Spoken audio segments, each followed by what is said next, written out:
Bismillahirrahmanirrahim. Alhamdulillahirabbil alamin. Wa bihi nasta'inu ala umuri dunya waddin wa ala alihi wa ashabihi ajmain. Sahabat-sahabat yang dimuliakan oleh Allah.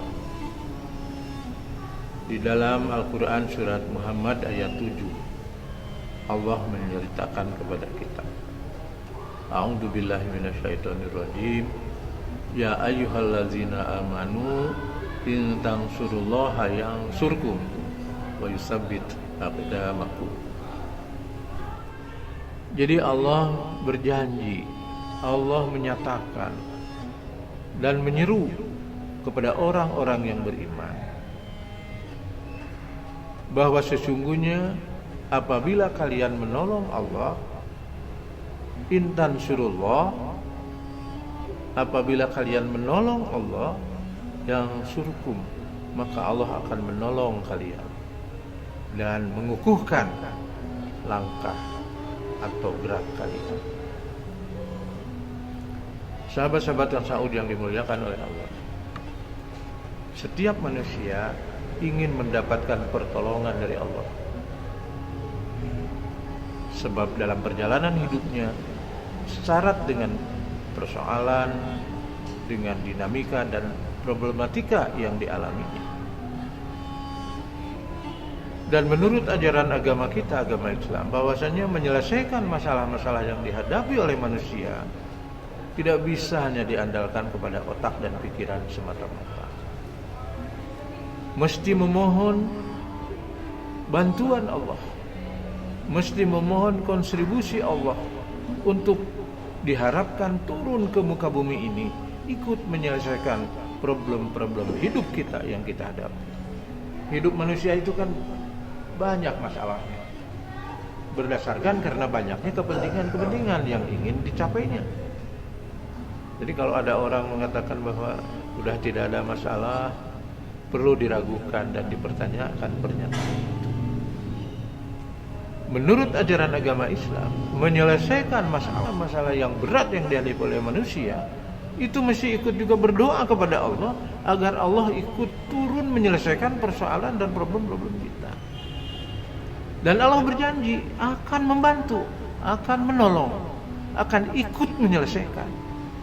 Bahkan pada suatu saat manusia sudah lelah, otaknya sudah beku, sudah buntu, sudah tidak lagi bisa berpikir bagaimana menyelesaikan masalah yang dihadapinya. Bisa itu menyangkut penyakit, bisa itu menyangkut dalam rangka ingin meraih rezeki ataupun ilmu, atau membangun rumah tangga sakinah, atau membangun masyarakat dan lain-lain. Tidak bisa hanya diandalkan kepada otak dan pikiran semata-mata. Mesti memohon juga berdoa kepada Allah agar Allah turun berkontribusi menyelesaikan. Dan Allah berjanji untuk itu. Dan banyak kasus-kasus yang terjadi di saat otak sudah buntu, di saat pikiran sudah tidak lagi bisa mencari jalan keluarnya, Allah membukakan jalan. Allah menurunkan pertolongan. Allah memberikan sesuatu yang di luar perkiraan, di luar pikiran, dan di luar nalar manusia. Dalam Al-Quran kita mengenal ada kisah Nabi Ibrahim dengan kerja kerasnya karena diamanati oleh Allah untuk menyampaikan kebaikan, untuk menegakkan tauhid, untuk tidak terjerumus kepada kesyirikan. Nabi Ibrahim berhadapan dengan tantangan-tantangan yang hebat dan luar biasa. Sampai pada suatu saat karena dituding merusak Tuhan-Tuhan mereka, beliau ditangkap. Kemudian disepakati oleh para penguasa pada saat itu, bakar saja biar selesai, tidak ada lagi bekas-bekasnya, ajarannya berlanjut di muka bumi ini. Ditangkaplah Ibrahim, kemudian diikat dengan sebuah tiang yang kuat, kemudian diturunkan kayu bakar sehingga Nabi Ibrahim ada di tengah-tengah di dalam gunungan kayu bakar itu, dan akhirnya dibakar. Menurut akal, menurut pikiran, menurut logika manusia, Nabi Ibrahim harus habis dibakar. Bahkan hanya tinggal abu. Tetapi karena Nabi Ibrahim adalah seorang nabi, bahkan seorang ulul azmi, seorang yang benar melaksanakan amanah Allah, membela aturan-aturan Allah, memelihara dan menjaga dan melaksanakan perintah Allah, diselamatkan oleh Allah. Ternyata api yang menurut kebiasaannya membakar sehingga menjadi abu apapun tatkala dilalap dengan api, Nabi Ibrahim selamat, tidak terjadi apa-apa. Beliau berdoa kepada Allah, wahai api, dinginlah kau, ya narukuni bardan wa salaman. Tatkala berdoa kepada Allah tentang dinginlah api, akhirnya beliau selamat dan sentosa dan tidak terjadi apa-apa. Itu pertolongan Allah. Jadi datang di saat sudah melakukan usaha-usaha yang maksimal, tentu lelah, capek dan sebagainya. Tetapi karena percaya diri, kemudian optimis kepada baik sangka kepada Allah, dan Allah tidak akan membiarkan mereka yang menegakkan kebenaran, keadilan dan hak di dunia ini, Allah menolong. Dibantu oleh Allah yang surkum, aku akan menolongkan. Kemudian yang kedua, kasus Nabi Musa alaihissalam, dikejar-kejar oleh penguasa pada saat itu, Fir'aun. Karena apa? Karena mengajak kepada kebaikan, mengajak kepada yang ma'ruf, tidak boleh syirik, harus bertauhid kepada Allah, dan hanya Allah satu-satunya Tuhan yang bisa membantu, yang bisa menolong, yang tempat berdoa, yang tempat curhat, dan tempat meminta apapun yang pada saat manusia sudah buntu, Allah akan berikan jalan keluar. Nabi Musa dikepung, Fir'aun mengerahkan segala kekuatan. Ya, kalau hari ini barangkali angkatan senjatanya, angkatan lautnya, angkatan udaranya, polisinya, dan dikepung kemudian diarahkan ke laut.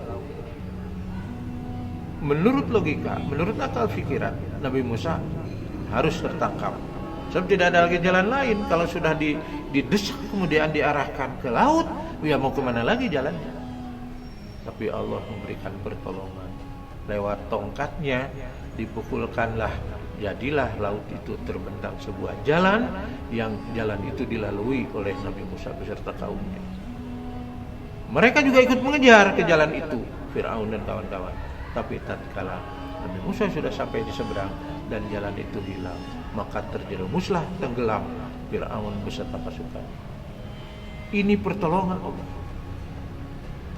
Kadang-kadang ada seseorang yang merasa kesal sekali, penyakit sudah lama mengidap dalam dirinya, kemudian sudah berobat ke sana kemari, entah berapa biaya yang dikeluarkan, bukan saja Indonesia, Bandung, Jakarta, bukan saja Singapura, tapi sampai ke Jerman, ke Jepang, dan kemana-mana, tapi sulit. Kenapa belum sembuh juga? Nah, disinilah kita memohon bantuan Allah, kita menagih janji Allah. Allah mengatakan, yang surgum, aku akan menolong kalian. Dan insya Allah dengan percaya diri, optimisme, dan percaya berbaik sangka kepada Allah, Allah akan memberikan pertolongan. Kullu da'in dawaun, bahwa setiap penyakit itu ada obatnya. Cuman apa obatnya? Di mana obatnya? Seperti apa bentuk obatnya? Itu dicari oleh manusia. Berikhtiar secara maksimal. Tatkala ikhtiarnya yang maksimal, insya Allah Allah akan menurunkan bantuan. Tidak sedikit sangkanya penyakit ini tidak akan sembuh.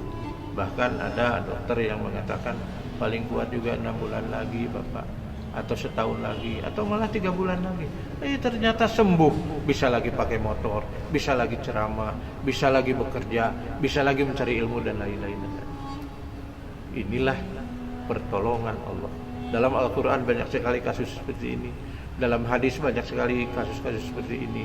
Begitu juga dalam ijtihad para ulama. Dan secara empirik pengalaman kita juga, mungkin tetangga kita, mungkin saudara kita, mungkin siapapun di antara kita punya pengalaman untuk itu. yang berdasarkan perhitungan dokter ini tidak akan panjang umurnya, tetapi ternyata Allah menolong dan mencabut penyakitnya dan hidup lagi seperti sedia kala sebagaimana bihara-bihari, bisa membangun rumah tangga, bisa mencari rezeki, bisa mencari ilmu, bisa hidup berinteraksi sosial dengan manusia lain, bahkan dengan pengalaman itu menjadi orang yang lebih baik dari hari-hari sebelumnya. Mudah-mudahan Allah mengabulkan itu semua. Barakallahu li wa lakum fil Qur'anil azim. Walhamdulillahirabbil alamin.